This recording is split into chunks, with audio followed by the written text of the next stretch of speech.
Enfin, un film sur les drag queens qui n'est pas dégradant. Je vous parle évidemment de 3 nuits par semaine, réalisé par Florent Gouelou et sorti le 9 novembre dans les salles parisiennes. Des larmes, des rires, de la fierté et surtout de l'amour, ce sont les maîtres mots de 3 nuits par semaine. Pour vous résumer l'histoire sans vous la spoiler, Baptiste, employé à la Fnac et photographe à ses heures perdues, est en couple depuis 8 ans avec Samia. Un soir, il rencontre Cookie, une drag queen, et va être troublé par sa beauté et ce qu'elle dégage. À travers les flashs de son appareil, des danses langoureuses et des regards fuyants, il va commencer à comprendre qu'il tombe amoureux de Cookie. De là commence une petite romance innocente et cachée entre les deux. Et Baptiste va être confronté à un choix.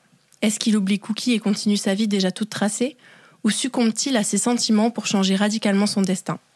Car pour Baptiste, aimer Cookie implique d'aimer aussi Quentin, le garçon derrière la drag queen, d'accepter cette double personnalité et les vies qui vont avec.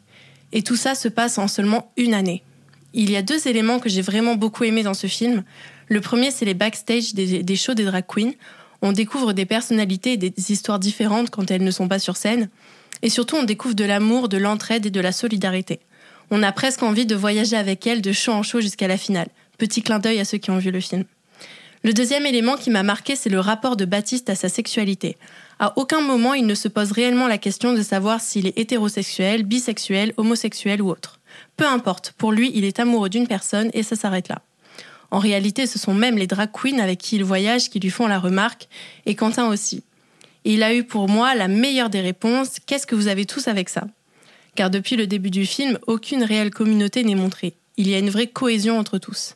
Dès sa première visite dans le cabaret où performe Cookie, Baptiste est intégré et ça fait du bien de voir ça. Alors Cookie et Baptiste vont-ils finir ensemble ? Il faut aller voir le film pour le savoir et croyez-moi, vous pourriez être surpris par le dénouement de l'histoire. Comme quoi, une seule année peut vraiment changer toute une vie.